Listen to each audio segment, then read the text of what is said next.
Growing up, I had a lot of great friends, super close with all of them. I was really involved in my school. I played a lot of sports. I guess I felt like that kind of defined who I was. And I graduated and I went to college, moved away from home, was away from the core friends that I had, my family. Kind of like every typical college student does, I put on 15 pounds the first year and I was like, oh my gosh, I've got to start working out again. So I started running and I really started restricting what I was eating. I remember one night I had worked out and I went home and I just binged for the first time. And I ate a ton of food and I felt super sick, of course. And I went into my bathroom and I made myself sick for the first time. And I laid on the tile floor and I remember thinking, like, this is the lowest point, like this is rock bottom. It doesn't get any worse than this and I'm never gonna do this again. Like this will never happen again. But it was just the beginning. I didn't go do a lot of stuff with friends. I didn't get involved. I just focused on food and working out. I binged at least every day, sometimes multiple times a day. And I was skeletal, barely 90 pounds. I didn't like the way I looked. I didn't feel good about anything I was doing, but I guess when there was so much that I couldn't control in life, every day I could control that number on the scale, and that's what I liked about it. It felt like I was in control.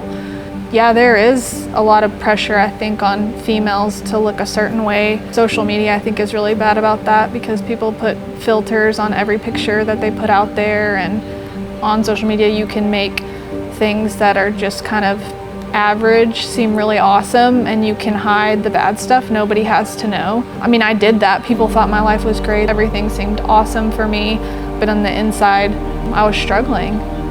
I moved to Dallas. I think I was probably here for about 6 months, and I was doing all the same stuff, and I got up on a Saturday, and I went and worked out, and I binged, got sick, and I just thought, this is like, I have to do something. Something has to change. And while I was in Dallas, I actually confided in a girl named Valerie. She'd had an eating disorder and she was very open about all of it. She had made me a print that said "Made for More."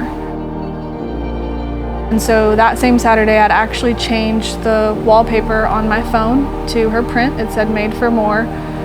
And then I decided I needed to go to church. I needed to do something. And so I started Googling just churches that were close. There were several that were really close to me, and actually Elevate Life wasn't even the closest one. It was kind of far from where I was living at that point, but for some reason I was like, I think this is where I want to go. I'm gonna go here.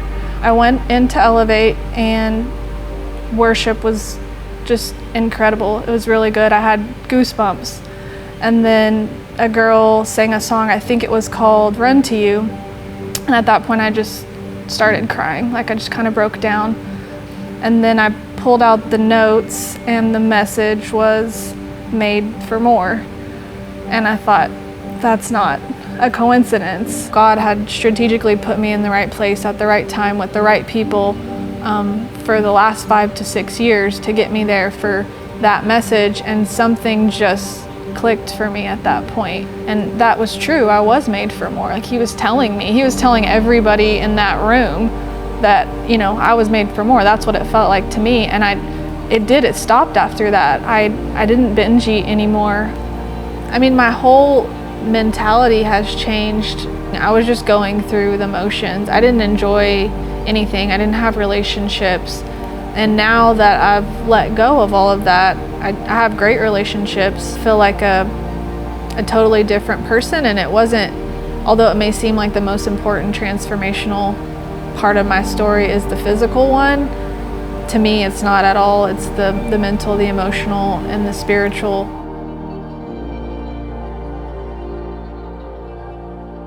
I felt helpless, and I felt like I was spiraling out of control. I felt unworthy. My life didn't feel like it mattered. My whole purpose was to eat and work out and get sick. And I was frustrated by that because it seemed like such an easy thing to do, to just make the decision to stop. But for some reason, I couldn't. It was an addiction. I mean, I was very secretive about it, so I guess it was really lonely too, because I didn't tell people. Nobody had any idea really what I was going through. I felt really weak, even though I mentally wanted to, and I felt like I was a strong person, and so I felt really weak that I couldn't stop. I felt ashamed that I had done that. I think that was a shameful part of my past, and I felt like I was irredeemable. I'd done too much. I'd done it for too long, and I was too deep that, you know, I couldn't be saved at that point.